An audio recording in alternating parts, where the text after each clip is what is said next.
Good morning, students. How are you? I am your English teacher, Sridhar sir, and today I am again going to start your same topic that you have studied before 2 days, and you know very well that your topic was tense, and you have also studied tenses in your middle section or primary section also, but in your syllabus when we will going to start this topic in this standard, you will surely study tense because it is in your syllabus. And a few days ago we have studied about present irregular tense, and today we will study present continuous, present perfect and present perfect continuous tense. So dear students, ready for study this topic, and I hope you will be easily understand this because I have already studied this topic, and I have also teach you. I have also taught you this topic before your backward classes, 6th or 7th standard, or any other teacher you have taught clearly. So today's topic is present continuous tense. So we have studied present irregular tense, and today present continuous tense we will study. What is the formula of present continuous tense? First look this: subject, helping verb is am. First form of the verb ing, object, other verbs. अगर हमारा subject singular होगा तो हम इस का use करेंगे, subject हमारा plural होगा तो आर का यूज करेंगे, और सब्जेक्ट हमारा अगर आई होगा तो उसके साथ हम एन का यूज करेंगे, जो भी हमारा वर्ब होगा उसके फर्स्ट फॉर्म में हम आईएनजी का यूज करेंगे। तो आप बड़े आसानी से समझ सकते हैं, अगर आपका ही सी ईट नेम है तो आप इसका यूज करेंगे, वी यू दे है तो आप आर का यूज करेंगे, अगर आपका आई है तो आप एम का यूज करेंगे, और फर्स्ट फॉर्म में आप आईएनजी लगा देंगे। तो बड़े आसानी से आप इसको समझ पाएंगे। एग्जांपल देखते हैं हम, ठीक है।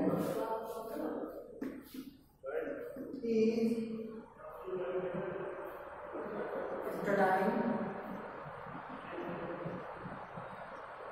English.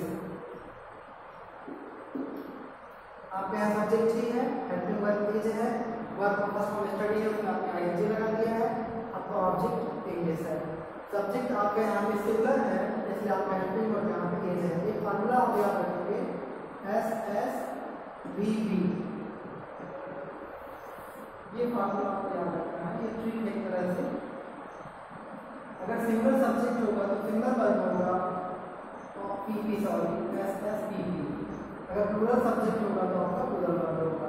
Singular subject singular verb, plural subject plural verb. तो आपका यहाँ सिंगुलर सब्जेक्ट है, यहाँ सिंगुलर आपका वर्ब है, यहाँ आपका प्लूरल सब्जेक्ट है, यहाँ प्लूरल आपका वर्ब है, ये आपका प्लूरल हो गया, आपका प्लूरल हो गया। आप फिर से रिपीट कर सकते हैं इसी वर्ब को, स्टडीइंग इंग्लिश। बहुत इजी है, आपको सिर्फ याद रखना है इस एम आर हेल्पिंग वर्ब, और आपका जो भी मेन वर्ब होगा उसके फर्स्ट फॉर्म में आईएनजी आप ऐड कर देंगे तो आपका प्रेजेंट कॉन्टिन्यूअस बन जाएगा। तो आपको समझ में आ गया होगा कि सी जो हमने साथ इज लगा देंगे, क्योंकि सिंगुलर है तो सिंगुलर लगाएंगे, यहाँ पे यू के प्लूरल है तो प्लूरल लगा देंगे, और आई का है तो एम लगा देंगे। एक एग्जांपल हम आई का भी देते हैं। एग्जांपल के लिए हम बता भी देते हैं आपको already, I am going to school, I am standing in front of you, I am finishing my work, ये सारी चीजें आप आई के साथ यूज कर सकते हैं। आप बस बिल्कुल इतना याद रखना है, आई है तो एम लगाना है, आई एम स्टडीइंग इंग्लिश। है। अब आप नेगेटिव बनाना है, ये तो अफर्मेटिव हो, नेगेटिव बनाना है तो इज एम आर के बाद आप नॉट लगा देंगे। जैसे I am not studying English, he is not studying English और we are not studying English या you are not studying English. Negative हो गया। इंट्रोगेटिव बनाना है हमको तो हम इज एम आर पहले कर देंगे, उसके बाद सारा सीक्वेंस वही रहेगा। जैसे एम यहाँ पहले आ जाएगा आपका, यहाँ एम आ जाएगा, एक एडिटर हो जाएगा, ध्यान रखना है आपको। यहाँ एम अगर आ गया तो एक एडिटर हो जाएगा, I am I studying English और यहाँ क्वेश्चन मार्क लगा देंगे। इंट्रोगेटिव सेंटेंस आपका बहुत आसान है। ऐसे ही अगर आपको प्लूरल का करना है आर कर दीजिए, हम भी कर दीजिए, आर पे यहाँ पे आपको कैंसिल हो जाएगा। सिंगल बनाना है आपको तो आप यहाँ पे ही कर दीजिए, एक बाद आप यहाँ पे और यहाँ पे आप इस कर दीजिए, यहाँ पे आप ही कर दीजिए, ये इस तरह ये कैसे हो गया। इस तरह से आप इसे मान पहले कर देंगे तो आपका इंट्रोगेटिव बन जाएगा। इंट्रोगेटिव हमने आपको बताया था, प्रेजेंट इंडिपेंडेंस जब आपने पढ़ा था कि इंट्रोगेटिव बनाते टाइम हम इंट्रोगेटिव को दो तरह से बना सकते हैं। एक इंट्रोगेटिव हमारा हेल्पिंग वर्ड से स्टार्ट होता है, दूसरा इंट्रोगेटिव हमारा क्वेश्चन वर्ड से स्टार्ट होता है। तो आप इसके पहले वाई लगा सकते हैं, why is he studying English. ऐसे ही आप व्हेन लगा सकते हैं, हाउ लगा सकते हैं, वेयर लगा सकते हैं। जो भी सुटेबल वर्ड आपका क्वेश्चन वर्ड वो आप इस एम आर के पहले लगा देंगे तो आपका इंट्रोगेटिव डबल इंट्रोगेटिव बन जाता है। और इंट्रोगेटिव का नेगेटिव बनाना है अगर तो वाई इज ही, उसके बाद आप क्या करता है इंट्रोगेटिव का नेगेटिव बनाएंगे तो सबसे क्वेश्चन वर्ड, हेल्पिंग वर्ड, फिर सब्जेक्ट, तब आप पार्ट बनाएंगे। बहुत ध्यान रखना है आपको अच्छे से कि जब भी इंट्रोगेटिव का नेगेटिव बनाएंगे तो सब्जेक्ट के बाद हम पार्ट का यूज करेंगे। तो ये आपका प्रेजेंट कॉन्टिन्यूअस टेंस, इसको एक और नाम से जानते हैं, हमने बताया था आपको पहले दिन। प्रेजेंट कॉन्टिन्यूअस को हम प्रेजेंट प्रोग्रेसिव के नाम से भी जानते हैं। तो प्रेजेंट कॉन्टिन्यूअस आपका क्लियर हो गया। आपको याद रखना है subject, helping verb is am are, verb के पास हमने ING, object, other words, is के साथ इज, यू के साथ आर, आई के साथ एम। बाकी जितने भी वर्ड आप रहेंगे सब अपने आप को आईएनजी करा देना है। एग्जांपल हमने लिख दिया था, आप उसको नोट कर लेंगे और अपनी कॉपी में प्रॉपर ये सारे रूल्स आपके लिखे होने चाहिए। जब भी कॉपी हम आपकी चेक करेंगे आपकी सारी चीजें हम देखेंगे और आपको क्लियर होना चाहिए, आप बार-बार रिवाइज करेंगे। Present indefinite, present continuous, present perfect, present perfect continuous, इस तरह से पांचों फ्यूचर को हम करते हैं। अगर आपको टेंस आ गया तो ग्रामर में आपके लिए बहुत सारी चीज़ें आसान हो जाएंगी। तो टेंस अगर नहीं आया तो आपको ना नरेशन आएगा, नहीं आपको कॉम्प्लेक्स सेंटेंस बनेगा, नहीं आपका एक्टिव एग्रेसिव वॉइस बनेगा, क्योंकि बहुत सारी चीज़ें ऐसी होती हैं ग्रामर में जो टेंस पर बेस्ड होती हैं। क्योंकि टेंस आपका बेसिक होता है। टेंस आपको नहीं आएगा तो आप जो है कभी भी सेंटेंस का फॉर्मेशन नहीं कर सकते हैं, ना ही आप लॉन्ग आंसर्स को प्रॉपर में लिख सकते हैं। तो टेंस बेसिक होता है ग्रामर का, इसीलिए देखिए ना आप 8 तक पढ़े हैं, फिर 9 तक आपको टेंस पढ़ाना होता है। अब हम देखते हैं आपके तीसरे टेंस को, प्रेजेंट परफेक्ट टेंस।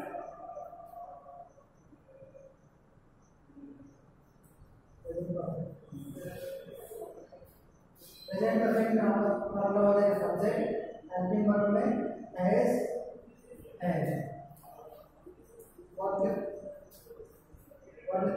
वर्ब का फर्स्ट फॉर्म लगेगा ऑब्जेक्ट, अदर वर्ब।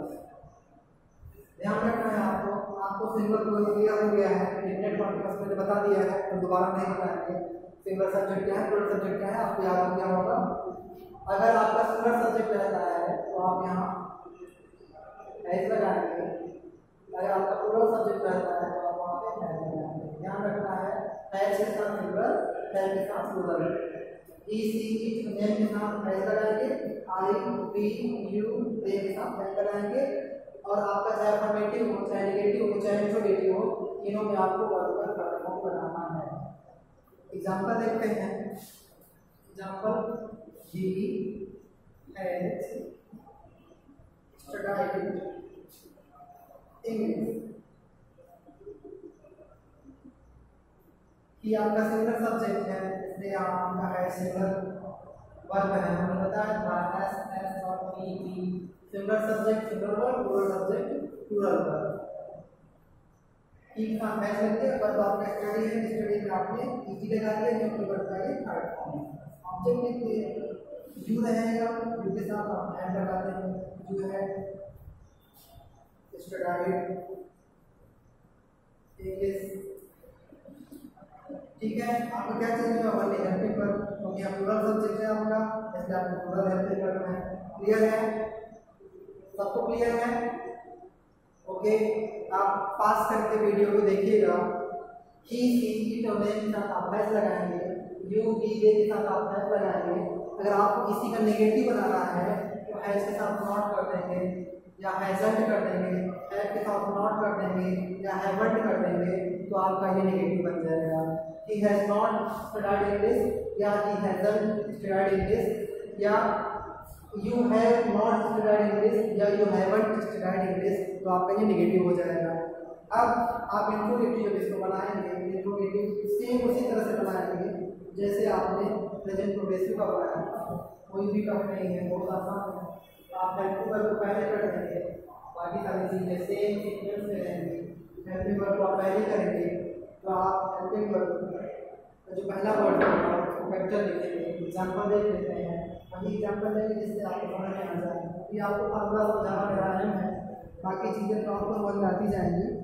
ढेर सारे सब्जेक्ट मिलेंगे आपको, ढेर सारे आपको ऑप्शन मिलेंगे, ढेर सारे आपको वर्क मिलेंगे, लेकिन यहाँ आपको सिर्फ एक चीज़ समझना है, sequence of the words and formation of the sentence, and the most important thing that you have to understand here where we will use which helping verb, किस जगह पर किस हेल्पिंग वर्ब को हम यूज करेंगे। सबसे इम्पोर्टेंट आपको यहाँ ये समझना है, कहाँ पर इज एन आर लगाना है, कहाँ पे आपको हैज हैव लगाना है, कहाँ पर आप डस और टू लगाएंगे, कहाँ आप हैड लगाएंगे, कहाँ आप विल और शैल लगाएंगे। ये सारी चीज़ें यहाँ समझना है। नेगेटिव का फॉर्मेशन क्या होगा, इंट्रोगेटिव का फॉर्मेशन क्या होगा, यहाँ सिर्फ आपको यही चीज़ें समझनी है। बाकी तो एग्जाम्पल्स आपको लाखों मिलेंगे। जैसे ही हम आपको बुक पढ़ाना स्टार्ट करेंगे, बुक में जो भी लाइन्स मिलती जाएंगी टेंस वाली, तो हम आपको बताते जाएंगे यहाँ ये टेंस है, वहाँ ये टेंस है। आपसे हम पूछते भी जाएंगे ये लाइन कौन सा टेंस है, यहाँ वर्ब क्या है, यहाँ ऑब्जेक्ट कौन है, अगर हैज आया तो कौन सा टेंस है, डिड आया तो कौन सा टेंस है। तो उसके लिए परेशान नहीं होना है। अभी आपको सिर्फ और सिर्फ फार्मूला समझना है कि किस सेंटेंस में कौन सी हेल्प वर्ब लगेगी, सेंटेंस का फॉर्मेशन क्या होगा। तो आपका क्या जाएगा, हैज ही स्टडीड इंग्लिश। आज के इस्तेमाल कर देंगे आप, क्यों कर देंगे, क्योंकि आपका इंट्रोगेटिव हो गया है। डबल इंट्रोगेटिव बनाना है आपको तो वेल कर देंगे, वेल अगर आप यहाँ लगा देंगे, यहाँ हैज को इस्तेमाल कर देंगे, वेल हैज ही। ऐसे आप अगर प्लूरल बनाना है तो आप यहाँ पे हैव कर दीजिए और आप यहाँ पे डू कर दीजिए। इस तरह से आप कर सकते हैं, कोई प्रॉब्लम नहीं है। हमें लगता है कि आपको बहुत अच्छा समझ में आ गया होगा। अगर आपको यहाँ इंट्रोगेटिव बनाना है, इंट्रोगेटिव को नेगेटिव बनाना है तो व्हेन हैव नॉट करेंगे। अगर आपको यहाँ साफ में लिखना है तो आप कर सकते हैं इस तरह से, व्हेन हैवंट यू एक साथ कर सकते हैं, हैवंट यू। लेकिन आप अगर अलग से लिखेंगे तो हैड यू नॉट करना पड़ेगा, ध्यान रखना है। अगर आपको हैवंट लिखना है तो व्हेन के बाद आप हैवंट लिखेंगे, कोई प्रॉब्लम नहीं है। अगर आपको नॉट भी लिखना है, हैवंट नहीं लिखना है तो हैव भी नॉट लिखेंगे। आई होप आप समझ गए होंगे, बहुत आसान है। बस आपको ध्यान रखना है जो हमारा वर्क होगा उसमें हम थर्ड फॉर्म लगाएंगे, सब्जेक्ट में रोल को यूज करेंगे। मुझे उम्मीद है कि आपको मेरा आसानी से समझ गए होंगे। अब हम प्रेजेंट टेंस का लास्ट पार्ट है उसको देखते हैं, वो भी बहुत आसान है, बिल्कुल यही वैसा है। आज हम प्रेजेंट टेंस आपको पूरा कर देते हैं, नेक्स्ट करके हम पास्ट टेंस में चल जाएंगे और हम पूरा भरोसा दिलाते हैं आपको कि आप चीज़ों को अच्छे समझ पाएंगे और आप भी हमको पूरा भरोसा दिलाएंगे कि आप चीज़ों को बहुत अच्छे से समझ पाएंगे। और जब भी कभी भी हम आपसे दोबारा पूछेंगे, सोते जागते और निद्रा में भी आते हैं, तब भी आपको ये रिप्लाई देना पड़ेगा कि हैज सब प्रेजेंट परफेक्ट है, डिड सब पास्ट इंडेफिनिट है, आर सब प्रेजेंट कंटीन्यूअस है। ये सारी चीज़ें हम आपसे हमेशा चाहेंगे, क्योंकि ये सब बेस होता है। देखिए कोई भी लैंग्वेज हो, कोई भी भाषा अगर हम पढ़ रहे हैं, चाहे इंग्लिश हो, उर्दू, हिंदी हो, जब तक उसका भाषा का जो व्याकरण होता है, जो लैंग्वेज का ग्रामर होता है, अगर उसको हम नहीं समझ पाएंगे तो भाषा के साहित्य के रूप को कभी भी अच्छे से समझ नहीं पाएंगे, ना ही उसका हम अपने दैनिक जीवन में या अपने प्रोफेशनल लाइफ में कभी भी उसका उपयोग कर पाए। इसलिए भाषा मूल होता है किसी भी विषय का, किसी भी साहित्य का। तो अगर इंग्लिश लिटरेचर को समझना है, हमें ड्रामा समझना है, नॉवेल समझना है, हमें स्टोरी समझना है, तो हमारे पास लैंग्वेज का ग्रामर का ज्ञान होना चाहिए। अगर नहीं रहेगा तो हम लैंग्वेज को नहीं समझ पाएंगे। लिखा है कि वो स्टडाइंग इंग्लिश, तो हम समझ लेंगे कि वह हिंदी इंग्लिश पढ़ रहा है, जबकि यहाँ क्या हो जाएगा, वर्ब लगेगा, पास्ट टेंस हो जाएगा, अंग्रेजी पढ़ रहा है। तो आपको यही समझना है, जो बेसिक चीज़ें हैं अगर आप समझे रहेंगे तो आपके लिए सब कुछ हल्का हो जाएगा और आसानी से आप चीज़ों को सामने कर लेंगे। तो आपका है प्रेजेंट परफेक्ट कॉन्टिन्यूअस टेंस। यहाँ हम लोग लिखते हैं सब्जेक्ट, हेल्पिंग वर्ब में आप लिखेंगे हैज, बीन या हैड। वर्ब का फर्स्ट फॉर्म जो है लगाएंगे तो उसी में आईएनजी जोड़ देंगे। ऑब्जेक्ट आप टाइम के लिए जो वर्ड होते हैं और सेंस उसका यूज करेंगे। एग्जाम्पल के लिए बस सेम जहाँ है सिंगुलर के साथ है सिंगुलर के साथ है। एग्जाम्पल वही एग्जाम्पल लेते हैं कि हैज बीन स्टडी में यहाँ पर हम आईएनजी लगाएंगे, तो थर्ड फॉर्म में लगाएंगे। थर्ड फॉर्म कहाँ लगता था, परफेक्ट कॉन्टिन्यूअस अगर हो गया तो हम आईएनजी लगाएंगे। He has been studying English, अब हम टाइम लगा दीजिए। अगर वो 2 घंटे से पढ़ रहा है तो 2 आवर्स कर लीजिए। 2 आवर्स।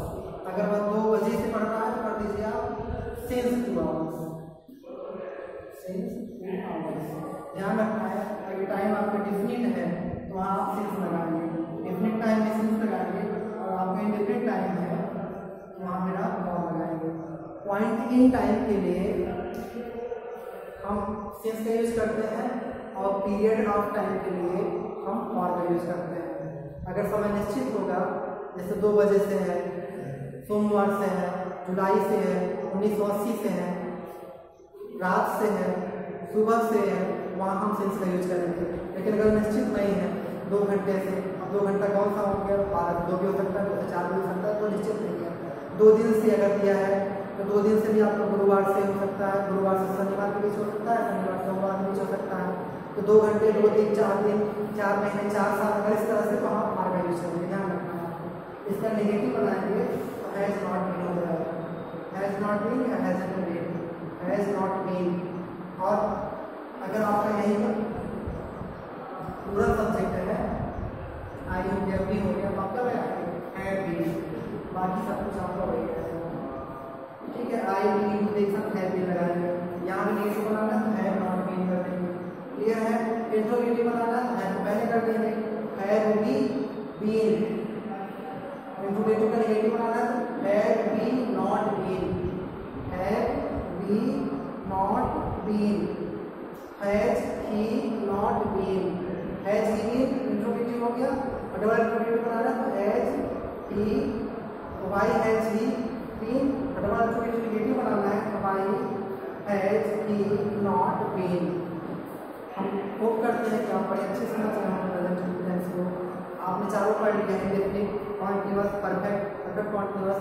अगर किसी को भी कोई भी प्रॉब्लम आए इन चारों में तो आप हमको मैसेज करेंगे और हम आपके जो भी डाउट्स होंगे उनको हम क्लियर करेंगे। ठीक है, मिलते हैं नेक्स्ट टाइम। Thank you.